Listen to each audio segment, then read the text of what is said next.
Bienvenue dans ce tutoriel dédié à la simulation d'une pédale de bicyclette avec SolidWorks Simulation.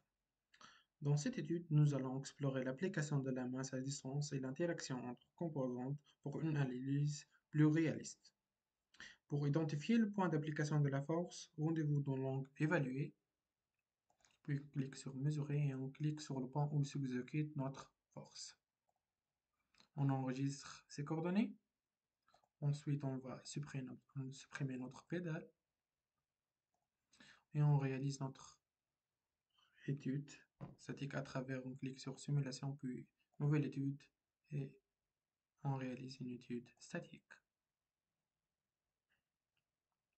Maintenant, nous devons choisir notre matériau. On clique droite et applique un matériau. On prend comme exemple l'alliage 1060. Nous devons maintenant fixer notre pédale. On clique droite sur déplacement imposé. Puis géométrie fixée, on choisit de fixer ces parties.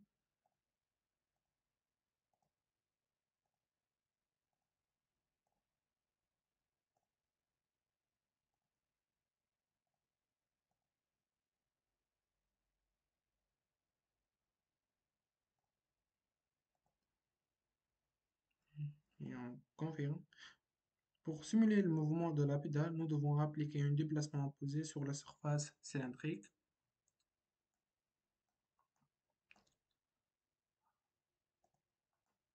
À travers le clic de droite sur déplacement opposé, puis déplacement opposé avancé. Ensuite, sur des faces cylindriques, on sélectionne notre face et on empêche les translations radicales et axiales. On confirme. Nous allons maintenant appliquer notre charge en utilisant la masse à distance. On clique droit sur chaque charge externe, oui, chargement ou masse à distance. On clique sur la surface qui est en contact avec notre force. Puis, on écrit les coordonnées que nous avons enregistrées au début de ce tutoriel.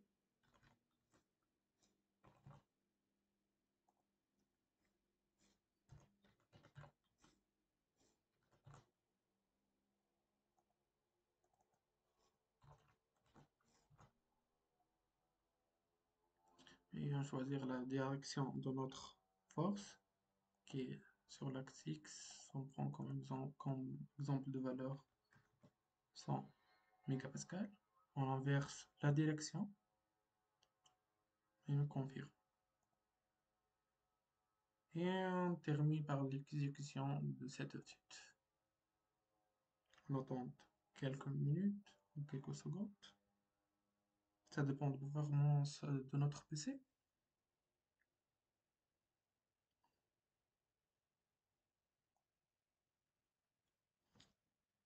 Et voilà. Grâce à cette simulation, nous avons pu analyser le comportement mécanique de la pédale en prenant en compte l'application de la masse à distance et l'interaction des composantes. Ces outils permettent d'obtenir des résultats précis tout en optimisant les ressources de calcul. Merci d'avoir suivi ce tutoriel. Si vous souhaitez voir nos précédentes vidéos ou découvrir nos futurs contenus sur la simulation, n'hésitez pas à visiter ma chaîne YouTube Simulab 3D ou à me suivre sur LinkedIn sous le nom Belhassan Ben Abdallah. À bientôt pour de nouvelles explorations en simulation 3D.